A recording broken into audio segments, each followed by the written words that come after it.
and his bike was just there, stood on the luggage rack, vertically. Hello. So last week, me and my mate Chris went to the Dragon Rally on our C90s, and we had the best time. It was a great laugh. So the rally itself was well organised. We met loads of great people. I met Matthew from Kiwi Media. I've been a big fan of his videos for a long while. They do some great stuff. Me and Chris stayed in a hot tent. That was a new experience for me. Something I've watched people do on YouTube a lot of the time. And I got to try it out myself. And it was really good. Really good little experience. It was a lot of hassle, a lot of stuff to take, and a lot more work to do in order to get everything set up and set down again the next morning. But yeah, I can see the attraction of it. I don't think I'll be getting one anytime soon because I mostly do summer camping anyway. But yeah, it was good. So at the rally, there was loads of different bikes. There always is. There was plenty of Himalayans about. There was loads of small bikes that I love to see. Loads of C90s. There was some CT125s. There was people on like little CG125s and that sort of thing. There was plenty of sidecars there as well. It always seems at these rallies, especially the Dragon Rally, that there's just so many sidecars. You'd see more sidecars there in a day or a weekend than you'd probably see the whole of the rest of the year. I'm assuming that the sort of people who like to own sidecars like to do rallies a lot, maybe. I don't know. Maybe they've just found that the convenience of having a sidecar to carry all your luggage is just the perfect companion for when you're going to do these rallies in the winter, so you can carry everything you need without having to strap everything to the back, like me and Chris had to do. The food was great there. The beer was pretty good, well priced, wasn't expensive, so that was good. You know, a lot of the time at these different rallies and events, the organisers just think, well, where else are you going to go? And they just end up ripping you off. But at the Dragon Rally, to be fair, they didn't. It was all reasonably priced. They had a great pizza place there, a great burger van. I had one of each. I had a few pints as well from the bar. And it was all good. The night itself, we had a really good time. I must admit I was really knackered by about 10 o'clock. I'd been up since 5 o'clock. I had stuff to do in the morning at home before we even left. But we made the most of it. We met a load of people, went for a little walk around after a couple of pints, talking to all sorts of different people. Loads of friendly guys, loads of nutters there. Brilliant time. If you'd have seen my last video where I did the prepping for this event, I had those Wayfarer meals. Now, I just thought I'd mention this. I tried one out, and for convenience, they're really good. You know, they pack down small. If you're going to be in the middle of nowhere and you're doing days and days of travel and you're not going to be able to get food from anywhere or stock up, yeah, I can see the attraction. Or if you're hiking up a mountain. But to be honest, they're about £6 or £7, and it was basically like a small tin of beans and sausage that you get from a supermarket that was a bit overpriced. But you know what, I might use them again. I don't know, I've still got a few left. It was okay, but yeah, a bit overpriced. Now, the rally aside, the rally was good, and I did enjoy myself. But I have to admit that the most fun, and what it's all about for me, was the journey there and the journey home. Both of us on 1980s, C90s. There's just something so fun about it. It's nostalgic, it's adventure, and it's just a right good laugh. Now, I don't want to take the mick out of Chris's bike too much, but it did provide a hell of a lot of comedy for the journey, both ways. He took this massive plastic rack from my shed that I said he could have, and I said it as a joke, but then he ended up using it anyway.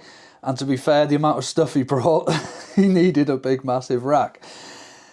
It was just so funny seeing him when he was in front of me, this big man, big giant rack on this little bike, struggling to do 40 miles an hour down these roads in Wales. Honestly, I was laughing most of the way there and most of the way back.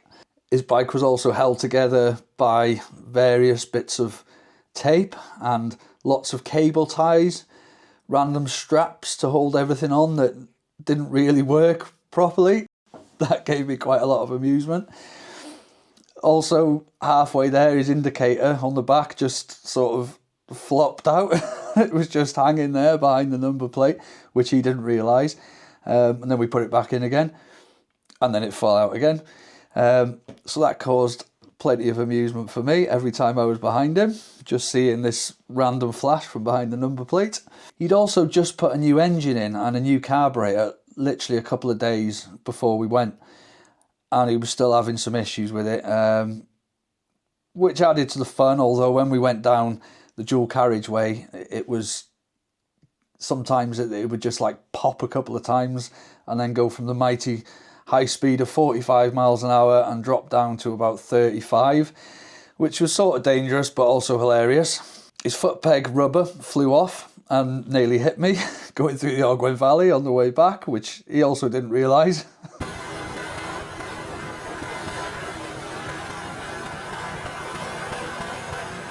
Much to my amusement.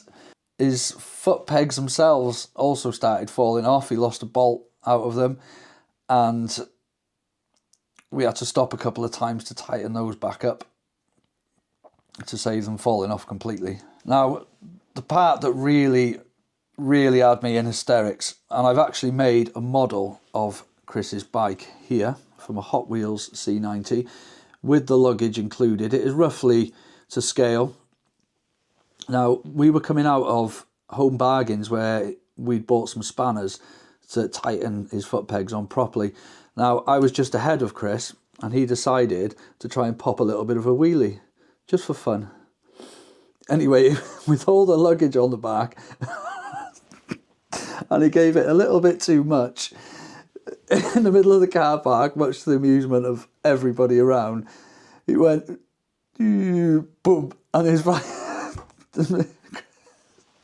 and he had to jump off, and his bike was just there, stood on the luggage rack vertically, and honestly I just completely lost it. It was just the funniest thing I'd ever seen in my life. To me, it was just a side view of this wheel slowly going up in the air, and then a bike just stood the wrong way up. And that just kept me laughing all the way home. So yeah. And to me, all of this, all these little bits, all the things going wrong, it's what it's all about for me. It's the nostalgia of having these rubbish little bikes or bikes with little problems, and you just get by and you solve the issues on the way. That's what makes it a real adventure for me. And like I said, the rally itself, great, but the rally is an excuse to go out and ride in February with your mate or on your own. But to be honest, when you do it with a mate, it's just so much more fun. You're sharing, you're laughing together, you're helping each other with the different problems and things. My bike is not a show pony at all either. There can always be little problems, but luckily it did run pretty well, to be fair to it, all the way there. It's got the original 90 engine in it with about 15,500 miles, something like that. And to be fair to it, it did the job. It got me there and back safe. And I can't wait to do it again. I've got the bug has come back now. It's been a few months since I've done anything. Don't do much over the winter in general. And that's the great thing about the Dragon Rally, is it gets people like me who would otherwise probably just leave their bike in the garage for another couple of months and just not bother taking it out until the sun comes out in April or May. And it's great because there's no real reason not to go out on your bike in the winter when you can have so much fun.